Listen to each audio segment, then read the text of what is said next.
Hannibal is a 1999 book by Thomas Harris, which was turned into a 2001 movie by director Ridley Scott. Hannibal is the third Hannibal Lecter book, written after Red Dragon and Silence of the Lambs, and it is the last chronologically in the Hannibal Lecter book story universe. Also, this is so far the longest Hannibal Lecter book. It's like 540-something pages. It's a real thick little paperback here. I just read the whole thing when I went on vacation recently, took my notes. I just want you guys to see how much work I put into this for you guys. This was one of those movies that as a kid I rented from Blockbuster more than once. I've seen this a number of times. And remember as a kid thinking it was really cool, like, oh my God, he's eating his brains. Whoa, this is awesome. Now rewatching it again with my big adult brain, my feelings on it are more mixed. Commercially speaking, this movie was a big success. Wikipedia says its budget was $87 million, and it ended up making $351.6 million total box office. But critically speaking, the movie has received mixed to negative reviews, and I get why. I don't hate this movie. It's not terrible. It's still fun to watch. You know, it's like when one of your favorite bands releases a kind of mediocre album, but you still like it on some level because you enjoy that band's music. That's what the Hannibal movie is like for me. I really like the whole world Thomas Harris has built. I'm always happy to see more of Hannibal and Clarice doing stuff on the big screen. So while this is my least favorite of the Hannibal movies behind, Silence of the Lambs, Red Dragon, Manhunter, I put Hannibal at the bottom right now. I haven't seen Hannibal Rising, so I don't know where that falls. I think the best way to start talking about the differences between this book and the movie is by talking about all the main characters and how they compare from this to the big screen. So let's start with one of the villains of the movie, Mason Verger. Gary Oldman plays Mason Verger in the movie. He's badly deformed because in the past one night he was meeting Hannibal for dinner, and Hannibal ended up giving him psychoactive drugs where he really lost his mind, and Hannibal ended up convincing him to cut off his own face with pieces of a broken mirror. Starting off with some happy stuff, this book is just filled with sunshine. One thing the movie adds that I really like is that after Mason Verger tells the story of how he became deformed to Clarice Starling, he then says the line, "Seemed like a good idea at the time." Come on, that's just funny. So overall, Mason's character is more or less the same from the book as he is to the movie. However, the movie leaves some unanswered questions like, who is this guy? Why does he have this giant mansion? What's with all these pigs? So in the book, we learn that Mason comes from an old money family who does business in the slaughterhouse meat industry. We also learn that he has and kind of continues to do some really not nice things to children, in addition to having done some really not nice things to his younger sister when they were little. The book gives you a way more detailed picture of what a sick monster this guy actually is. The movie version of Mason Verger, just physically talking about his deformity, he seems to be a little better off than the book version. Book Mason was much less mobile and more bound to his bed with wires and tubes and stuff. Book Mason's speech was also more tied to a respirator, making it difficult to breathe. Book Mason also had this device that would spray moisture into his one good eye every minute because he didn't have eyelids. That wasn't in the movie. Kind of hoped it was. That would just be funny, hearing a ch every minute. In the book, we learn that it was Mason's original plan to capture Lecter and feed him to the pigs, not in the US, but in Sardinia, where he had his men set up this whole torture studio, I guess you would call it. This torture studio was equipped with lights, cameras, and sound recording equipment. However, the Sardinian torture plan had to be remade after Hannibal Lecter fled Europe. He had to remake this whole plan back in the US at his compound. Also, just wanted to include this line that a commenter mentioned that was in both the movie and the book, is when Mason says, quote, "Nobody beats the Riz." Mason is talking about Jesus, as in, the risen Jesus. Call him slang, the Riz. Never heard anyone call Jesus the Riz, but I think they should start. The commenter reminded me that the phrase "nobody beats the Riz" is a take on a popular electronics store called The Wiz. Their slogan was "nobody beats the Wiz," and that was popular back around the time, 1999, when this came out. The Wiz is no longer around. I do remember going to a Wiz once or twice as a kid. I caught them at the tail end of their existence. Next, let's talk about Renaldo Pazzi. Renaldo Pazzi was the Italian detective guy trying to hunt down Hannibal Lecter in Europe. Renaldo Pazzi was not trying to capture Hannibal Lecter through actual legal means, like through the FBI's most wanted list, handing him over to the proper authorities and all that, but he was really just being like a bounty hunter, doing it the non-legal way, trying to collect the $3 million bounty that Mason Verger put on anyone who could give information leading him to Hannibal Lecter. Little detail that I like is that the book describes him as looking like Wile E. Coyote from the Looney Tunes cartoons, and I can see that. This scene here, where Pazzi calls to say he's found Hannibal Lecter and wants the reward, takes place in Florence, but in the book, it actually happens in France. Pazzi flew to Paris so that the call could in no way be traced back to him and his hometown where he works in law enforcement. In the movie, he just uses that one pickpocketer guy. However, in the book, he did try to get Hannibal Lecter's fingerprints with another pickpocketing person before that guy. It was this gypsy lady whose pickpocketing technique was that in one hand, she had a baby, and the other arm was a fake wooden arm, and under that would be her real arm, and as she bumped into you, she would just go in and reach your wallet. Also in the book, the pickpocket guy had final words that were not in the movie. He said, "Madonna che freddo," which means "damn, it's cold" in English, or so Google tells me. In the book, when Hannibal Lecter decided to finally jump and attack Pazzi, his initial move was to drop that big projection cloth onto Pazzi so he'd be confused and couldn't move, and then Hannibal Lecter chloroformed him. Another interesting change with Pazzi's story from the book to the movie is that in the movie, these phone calls between Clarice and Renaldo Pazzi never happened. In the book, the FBI really didn't know 100% that Hannibal Lecter was in Europe and exactly where he was until the murders happened and they saw the fallout evidence from that. One last rather gruesome difference for Pazzi's story is that in the end, when Hannibal Lecter murders him, in the book, his bowels actually swing with him. They never fully detach from his body like they do in the movie and land on the city street. It's kind of a real weird, sick visual it gives because it describes him swinging at one pace and his guts swinging at another. One little thing the movie adds in the scene that I think is kind of funny is that it adds this crowd of tourists or onlookers that initially think this is part of some show or part of some joke. Just a bit of dark humor there. Next, let's talk about another one of the main villains in the story, Paul Krendler. You know, it's weird to call people like Mason Verger and Paul Krendler the villains in the story when it's, really about a cannibalistic serial killer. Honestly, the way the book tells the story makes you a lot more sympathetic towards Hannibal. I know that sounds weird. So we actually have seen Paul Krendler before in the Silence of the Lambs story. In fact, I actually pointed him out in my book versus movie video for that one. He was only in this movie very briefly. And by briefly, I mean he only had like 2 lines in the movie and you wouldn't actually notice him or really know who he is unless you read that book. The book described Paul Krendler as looking like a hyena with a long neck and a long nose. I don't really think Ray Liotta fits that description very much. Besides being sexually attracted to Clarice, one thing the movie barely touches on is his other motivations for being such a scumbag. For example, in the book, he was also resentful that Clarice and the behavioral science people were able to stop the Buffalo Bill killer before his people were. The movie also touches on his selfish political ambitions, but it's only like 1 line. In the book, we also learn that to help his political ambitions, he also does things like, for example, he tipped off the media to show up outside Clarice's hearing towards the end of the book when she eventually gets let go from the FBI. He could come out and give a statement looking great on his end, so he was real two-faced kind of scumbag. In the movie, the fake evidence that Paul Krendler helped plant against Clarice was this picture with a note on it for Hannibal. I've never seen this before in my life. Then how do you account for its being found in your office? Reads to me like a love letter. However, that fake evidence in the book was actually an ad placed in the Italian newspaper, allegedly from Clarice, that was supposed to be warning Hannibal to, hey, get out of there before they catch you, which obviously she never wrote. They're just trying to screw her over. She didn't receive it because it was never sent. It was never sent because Lecter didn't write it. He didn't write it because I did. Oh! The next character is a big one, Clarice Starling. Let's talk about, really quick, the elephant in the room for Clarice Starling. That is not Jodie Foster. They recast her. This is Julianne Moore, and she's a fine actress. She's good in a whole bunch of other movies that I've seen her, but I'm just not crazy about her as Clarice. I think for me and probably most everyone else, when you think Clarice Starling, you're picturing Jodie Foster. It's not like Julianne Moore does a terrible job in this movie, but there are some times, like, for example, her accent is kind of all over the place. She's supposed to be doing a West Virginia coal mining country type accent. There's some lines when I'm really not sure what she's going for.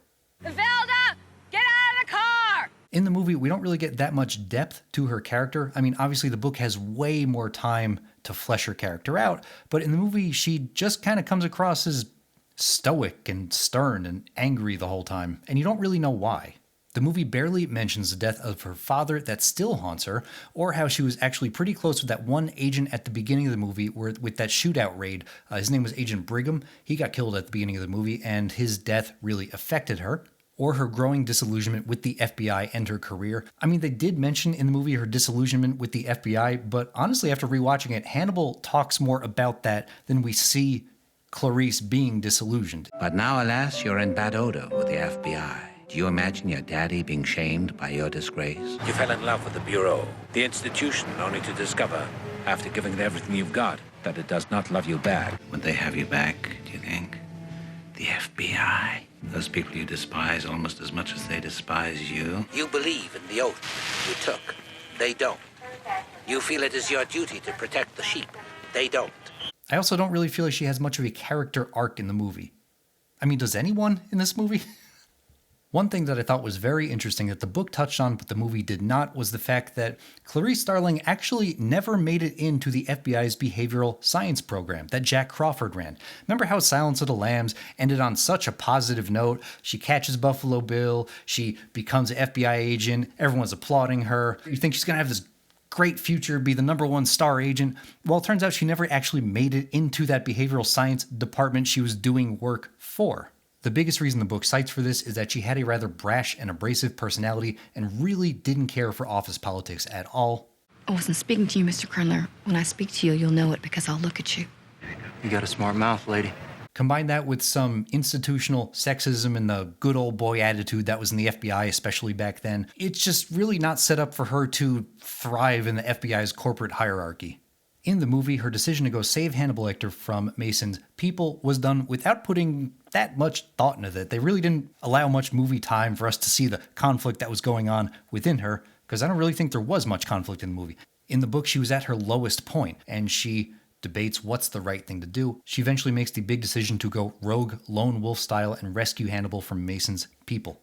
And in the book, I think this big pivotal scene was supposed to be a parallel to In Silence of the Lambs when she was almost about to get kicked out of the FBI Academy for spending so much time on the Buffalo Bill case. She knew it was the right thing to do. FBI be damned. She had to go catch this killer.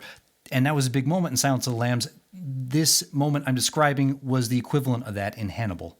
Next, let's talk about the man himself, everyone's favorite cannibalistic serial killer, Hannibal Lecter. In the book, he's more or less the same Hannibal you've always known. However, the movie version of Hannibal feels more like a typical horror movie villain. As always, the book can have way more details and nuances for his backstory and his motivations. So without that in the movie, just kind of shows him as just this creepy guy. He's coming to get you. But you don't really know why. Will you stay with me in my prison cell and hold my hand, Clarice? We could have some fun.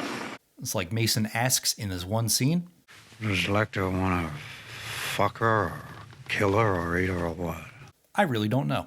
The biggest and clearest explanation of his motivations that the movie gives us is that he just likes to see people distressed. He kind of gets off on the misery he creates. Lecter's object, as I know from personal experience, has always been degradation, suffering. But it's the stress that excites him. Yeah, I get it. I mean, he's a serial killer. That's part of that package. But in the book, it just feels so much more nuanced. A big reason for the vagueness of Hannibal's motivations in the movie is that the movie made no mentions of his long-dead sister, Misha, who was eaten alive during World War II. The book explains that Misha is kind of like Hannibal's version of Clarice's lambs. On one level, Hannibal wants to help Clarice because in his mind, helping her would be like saving Misha, which he was never able to do.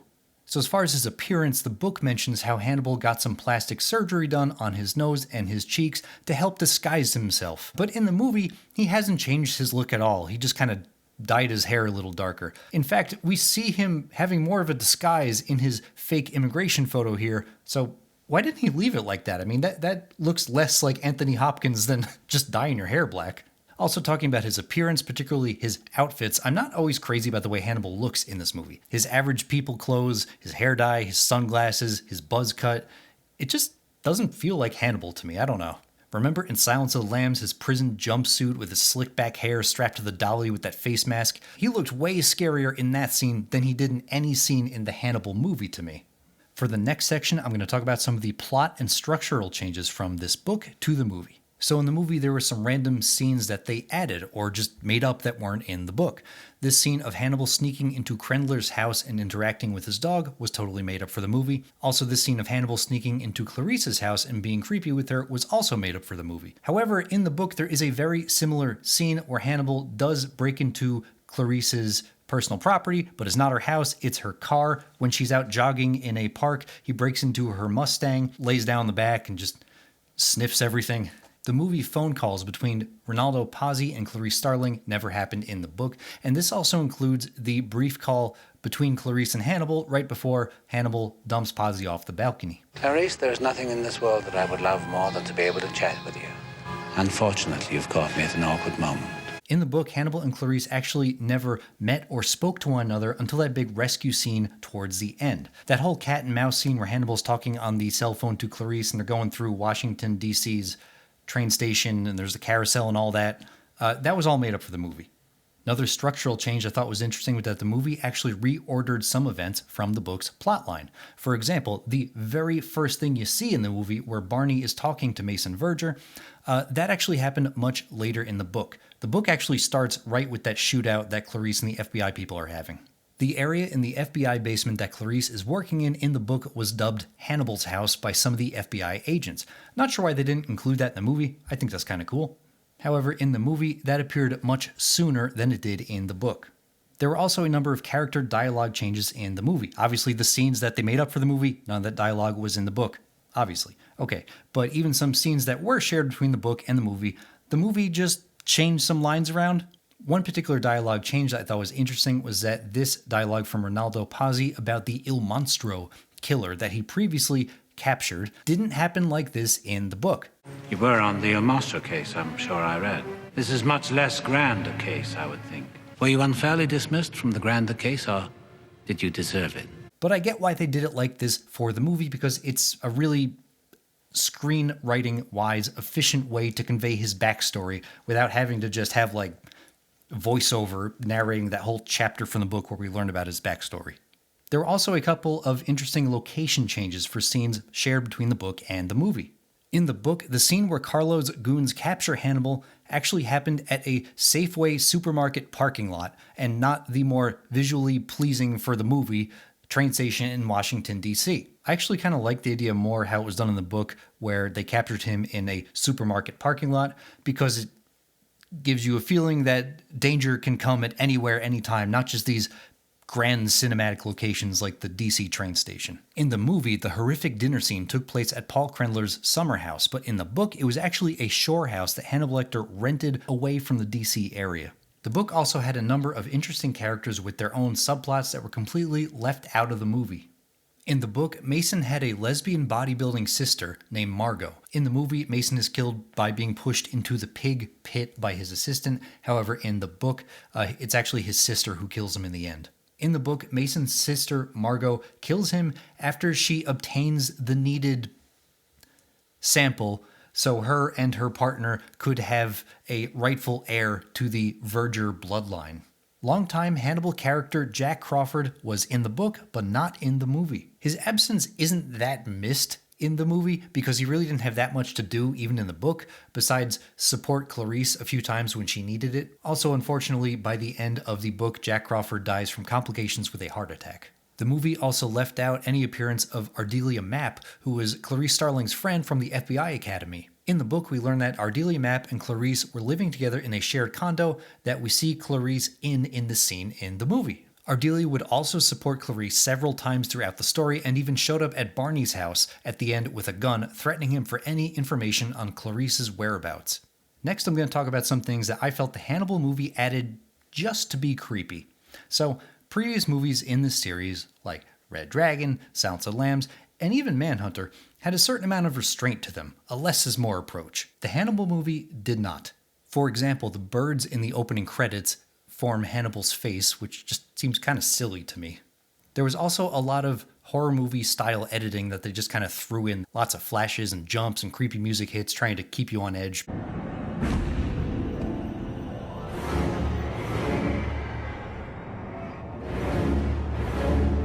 Really, this should be a psychological thriller. It should get in your head and stay with you, not Not like a big jump scare type of movie.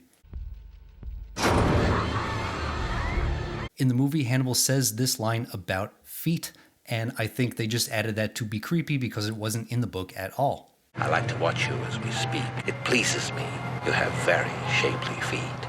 In the book, Hannibal's gift to Clarice was a very fancy bottle of wine. However, in the movie, he gave her shoes, which I'm guessing was in keeping with that creepy feet thing he said. Hope you like them, Clarice. Ta-ta. In the movie's opening scene, Barney sells Mason Hannibal's old face mask, but in the book, he never actually sold that. It was his most prized possession that he kept hidden in the walls of his house. So I felt like they changed and added that face mask to be in the very beginning of the movie, just as kind of a way the audience could, in the opening scene, they're like, oh, did you see that? That's what he was wearing in the previous one. You remember that? It was on his face. That's the mask. It's like, yeah, I get it. Okay, I know. There were also a couple of missed opportunities I felt that the movie could have done to enhance the storyline and connect to other movies in the Hannibal universe better. One example being that in the book, the fallout from Clarice's opening gun battle was reported on not the TV news, but in the National Tattler newspaper, which, if you remember, was featured in previous Hannibal Lecter stories, particularly Red Dragon. Honestly, I wish we got to see more of the National Tattler because for people who know the series, it would help create that shared universe. I don't know why they didn't include that. It seems like a real easy thing to do. Also, there was this line from Hannibal that the movie added that wasn't in the book that I feel like would have made a lot more sense if Hannibal said lambs and not sheep. You feel it is your duty to protect the sheep. They don't. Because you remember, Silence of the Lambs, are the lambs still screaming? It's not a huge deal, but it's little things like this that make me think whoever wrote the movie's script didn't really care that much. Okay, next, let's talk about how the story ends. So, if you didn't know, the book's ending is way different than the movie's ending. To me, the book's ending is as radical and as controversial as, for example, like the Sopranos cut to black ending. If you don't want this spoiled for you, skip to the next section or stop watching because this is a big reveal if you don't know. I mean, hell, I didn't know reading this, so this was a big surprise for me. Apparently, the unbelievability of the book's ending was something that turned off the Silence of the Lambs director Jonathan Demme from working on this movie, along with Jodie Foster and some other writers and important production people. So for the book's ending, after Clarice and Hannibal save one another, over the next few days or weeks, time is intentionally weird in this part. Hannibal heals Clarice's physical wounds and uses hallucinogenic drugs and hypnosis on her to help her overcome psychological issues that she has, like past trauma, pent-up anger, and the hole left in her from her father's early death. In the book, Hannibal still does end up actually capturing Paul Krendler, bringing him to this house with Clarice and cooking up some of his brain. However, in the book, he actually gives parts of the cooked brain to Clarice and she eagerly eats it, whereas in the movie, she is disgusted and doesn't want that. Also in the book, Hannibal ends up killing Paul Krendler at that dinner table with a crossbow. Eventually, Clarice ends up questioning Hannibal for his real motives of keeping her there and using all the drugs and hypnosis on her. His real motive was that he wanted to replace a part of Clarice's psyche with the psyche of his long-dead sister, Misha, that he couldn't save way back in World War II. Clarice convinces him that, do you really have to do that? Maybe there's a way I can keep my mind, my personality, and They find a compromise. But wait, it gets weirder. Clarice and Hannibal end up running off together into the sunset as lovers. You heard me. In an epilogue for the book, the character Barney is on vacation in South America in Buenos Aires, and he ends up seeing Clarice and Hannibal together, having a nice night on the town at this opera house. Lecter is satisfied with the fact that his sister Misha can never return. He helped her overcome her trauma, and she helped him overcome his. The novel ends with the cute couple dancing together happily on a terrace. Didn't see that coming, did you? So a reasonable gut reaction anyone might have to hearing the book's ending first is, what the fuck? I mean, that was my first reaction, but the more I thought about it, pondered on it, I kind of like it for just how interesting it is. So earlier, I mentioned the Sopranos ending. What if the show ended where instead of the cut to black, the guy comes out of the bathroom, blows Tony's brains out, and as he's running out of Holston's, Carmela goes, "No, Tony, no!" and the theme song starts playing and it just fades out. It just doesn't sound that cool. It doesn't sound that interesting. I feel like This book's ending is equivalent to that kind of choice. So I mean, honestly, what would the typical, more normal, alternative ending to Hannibal have been? Clarice and Hannibal have a big climactic fight. He injures her, but she overcomes it, surprise attacks him, handcuffs him to something, the police show up, and while Hannibal's taken away, he's like, I would have gotten away for it if it wasn't for you pesky FBI agents. Like, that really doesn't seem like the right ending for this kind of series.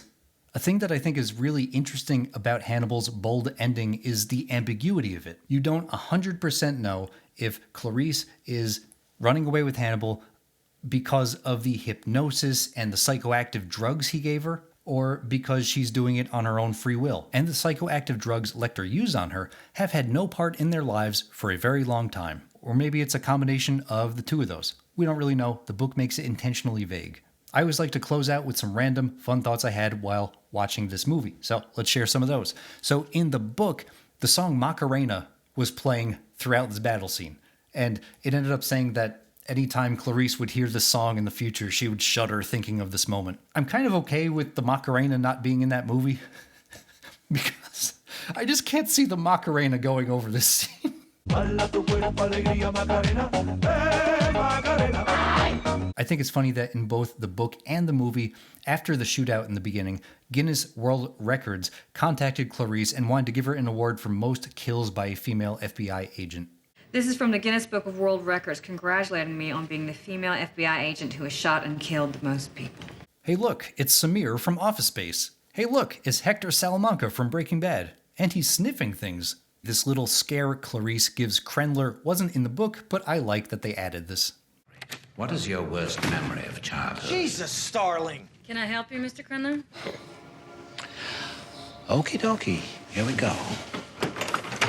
The last movie Ridley Scott made before Hannibal was Gladiator, and look what I spotted in this shot. Also, during the pickpocketing scene, why is Hannibal chewing bubblegum? Just doesn't seem like something he would do. Also, in the pickpocketing scene, what is this weird grunt that Hannibal makes when the pickpocket guy bumps into him? I like this little bit of foreshadowing with the big boar statue that Pazzi is washing his hands in.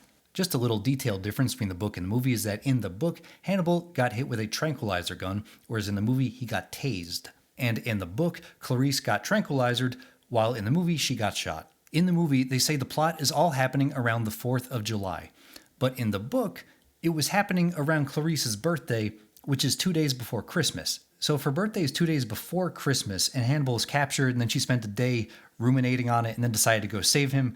So I think the whole climax of the book happened on Christmas, which then kind of makes me think of the whole Jesus symbolism. When Hannibal's tied up, they describe his arms being like that. Maybe, maybe not. I don't know. I like how in the movie, when Hannibal takes Krendler's skull off, his brain still looks intact when we first see it. So why does he seem so brain dead already? Father, we thank thee for thy blessings. Forgive us all, even white trash like Starling here. The last thing that just didn't work for me, I thought was really stupid, was that if you watch to the very end of the credits, you hear Hannibal going, Ta-ta. H. Really? What? Why? Man, that was a lot of talking. But I'm done now. That's about all I've got for today.